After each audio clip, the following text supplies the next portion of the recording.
안녕하세요. 저는 40대에 두 딸을 둔 돌싱 아빠입니다. 아내의 충격적인 외도 때문에 이혼을 했어요. 제 아내는 결혼 전이나 결혼 후에도 정말 애틋하고 정이 많고 밝은 사람이었습니다. 어떤 사람에게나 친절하고 살갑게 다가가고 친근하게 대하는 모습이 정말 예뻤습니다. 그래서 저도 그렇게 반하게 되었죠.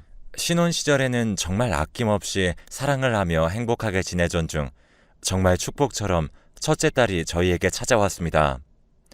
첫째다 보니 서툴렀던 점이 있었지만 우여곡절 끝에 첫째는 정말 바르고 착하고 똑똑한 아이로 자랐어요.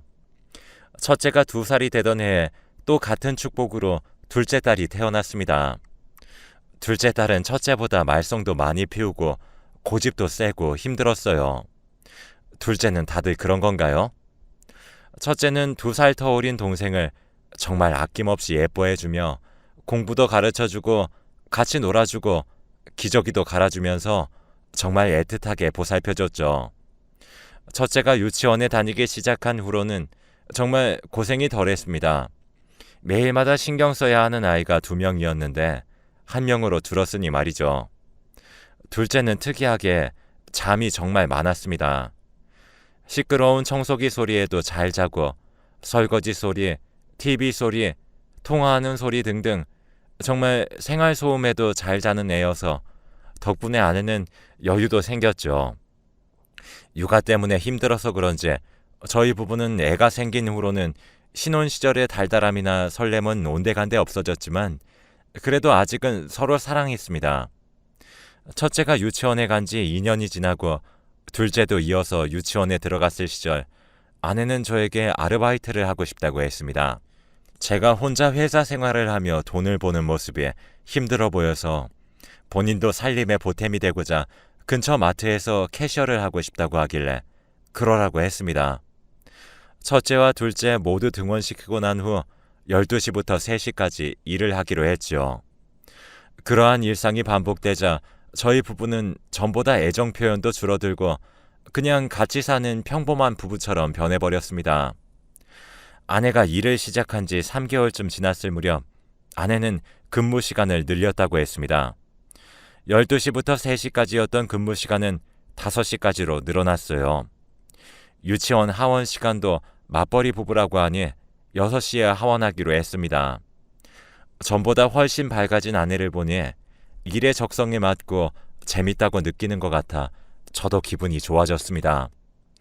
그런데 아내가 급격히 밝아진 이유는 따로 있었습니다. 때는 한가로운 목요일 점심시간. 아내와 오랜만에 같이 즐거운 점심 식사를 하기 위해 아내의 직장으로 찾아갔습니다. 하지만 마트에는 아내가 보이지 않았고 둘러보았지만 마트 창고에서 익숙한 아내의 목소리가 들려서 가보았습니다. 그곳에는 저와 나이가 비슷해 보이는 남자와 아내가 함께 팔짱을 끼며 대화를 하고 있던 거였습니다. 저는 너무 놀랐지만 침착하게 그 현장을 사진으로 남겨두고 회사로 돌아갔어요. 그리고 다음날 금요일에 연차를 내고 아내의 직장으로 따라가 지켜보았습니다. 아내는 출근을 하고 가끔은 점장과 웃으며 대화도 하고 어깨도 툭툭 치고 팔짱도 끼고 눈빛을 주고받았습니다. 저는 이 정도는 별거 아닐 거라고 생각하며 자기 합리화를 했습니다. 그런데 아내를 지켜보던 중 아내가 3시에 퇴근을 하더라고요. 분명 5시까지 일을 한다고 했지만 왜 3시에 퇴근하는지 의문이 들어 계속 쫓아갔습니다. 아내는 자연스럽게 우리 집이 아닌 한 아파트로 들어서며 어떤 집으로 들어갔습니다. 뒤이어 점장이라는 사람도 그 집으로 들어가더라고요.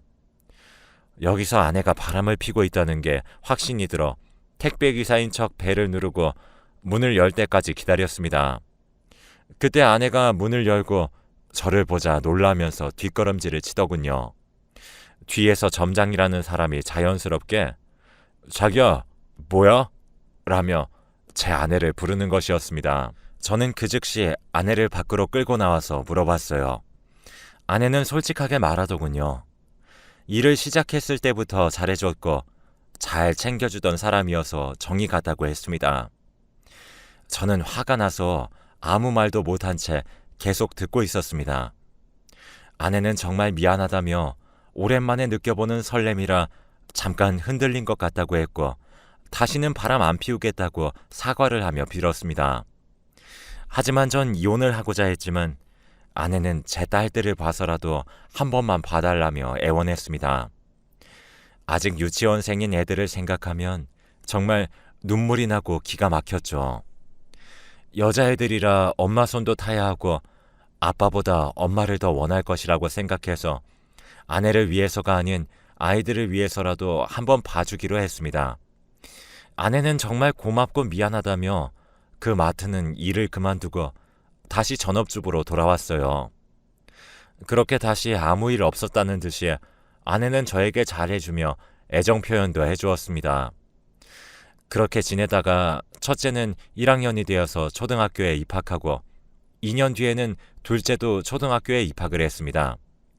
어렸을 때부터 첫째와 둘째는 성격이 정반대여서 늘 담임 선생님과 상담을 할 때도 정반대였습니다.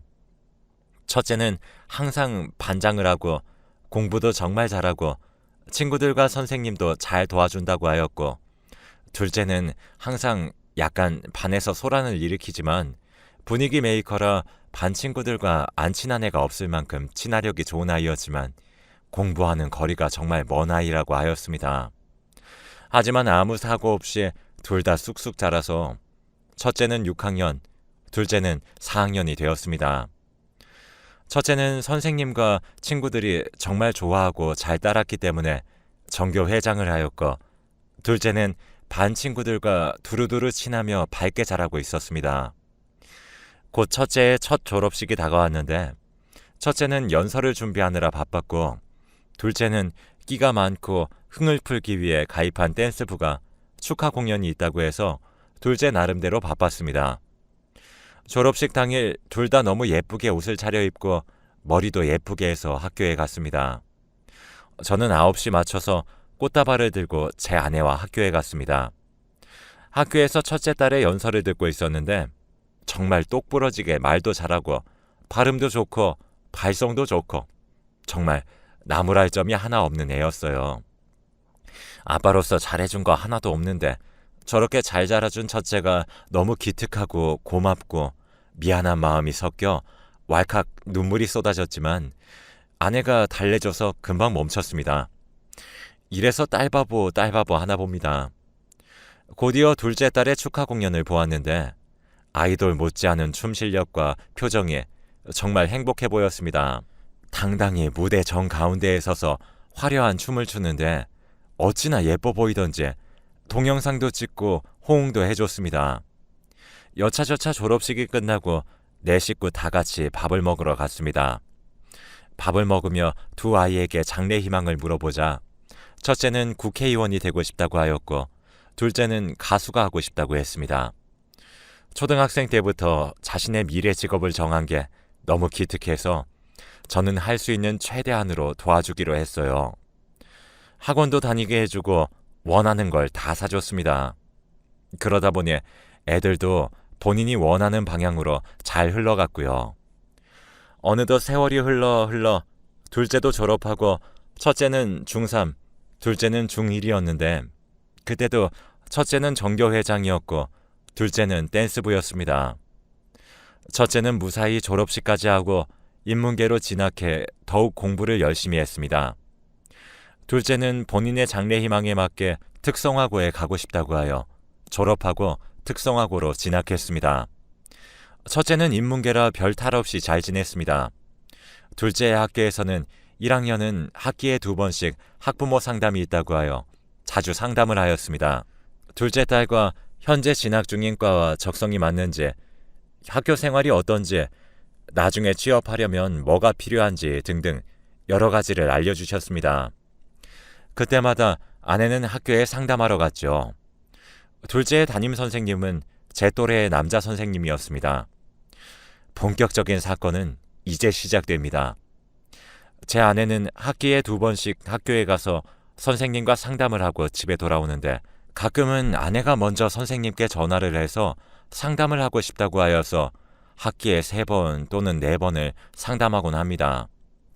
선생님의 일정이 안 맞을 때는 전화로 기본 2~3시간 상담을 하고 끊는 게 반복이었죠.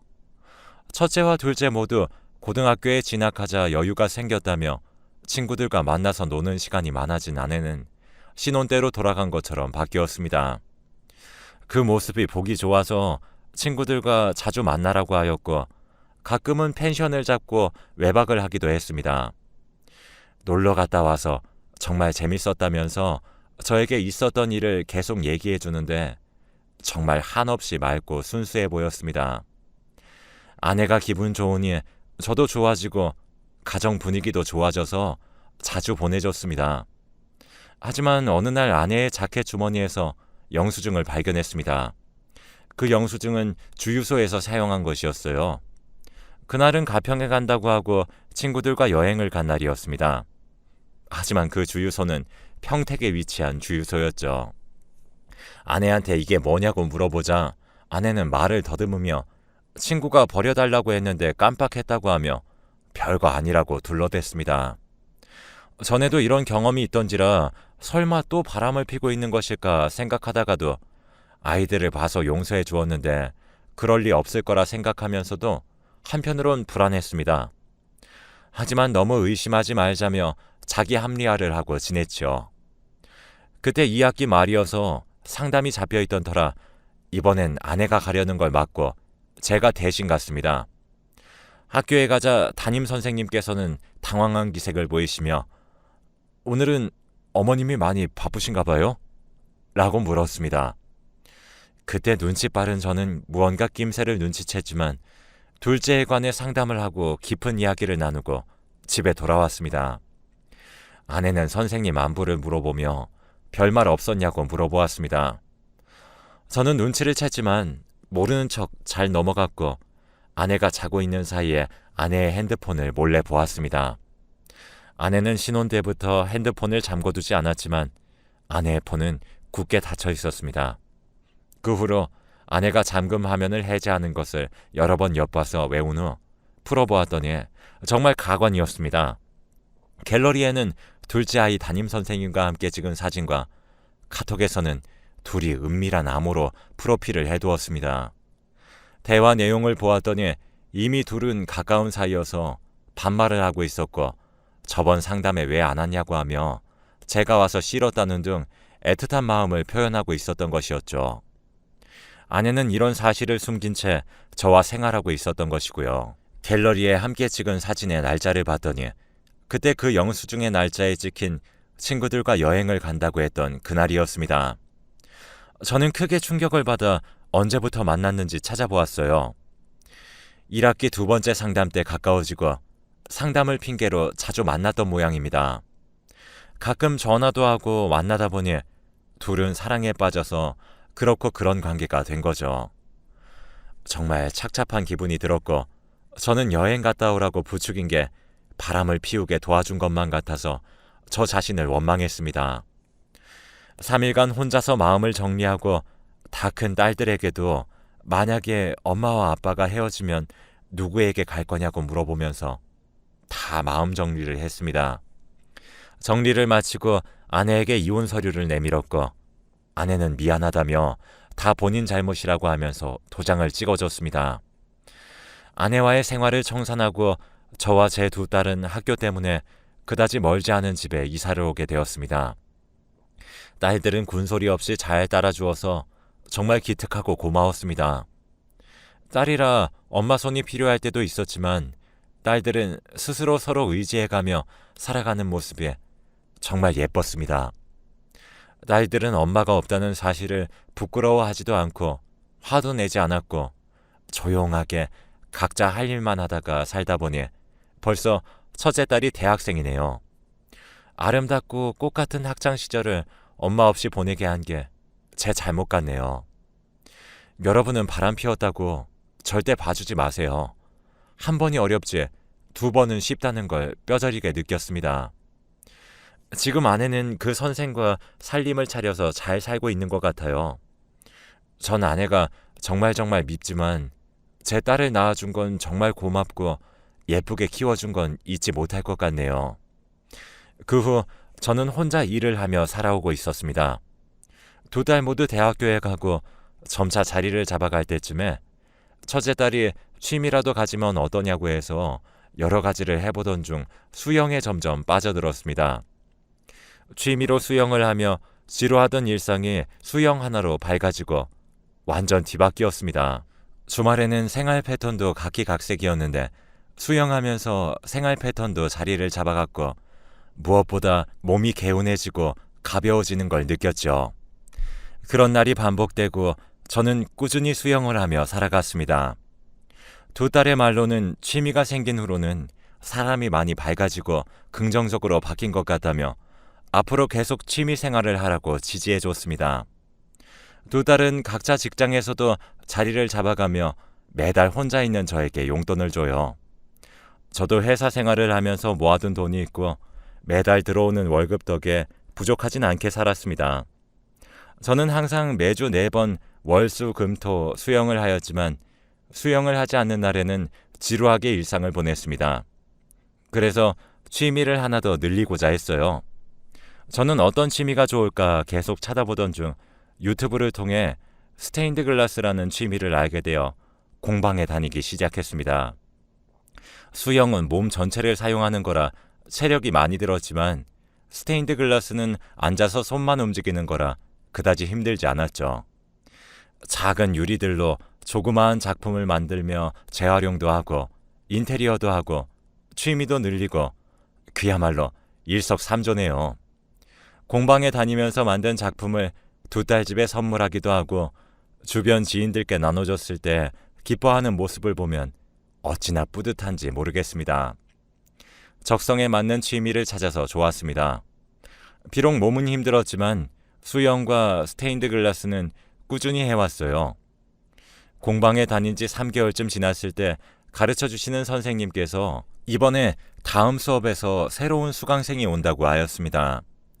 제가 듣는 수업의 사람들은 정말 정겹고 착하고 마음이 따뜻하신 분들밖에 없으셔서 같이 있으면 마음이 편해집니다.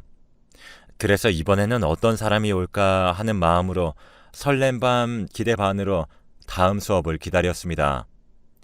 대망의 다음 수업날 가서 자리를 잡자 어디선가 익숙한 얼굴이 들어오더라고요.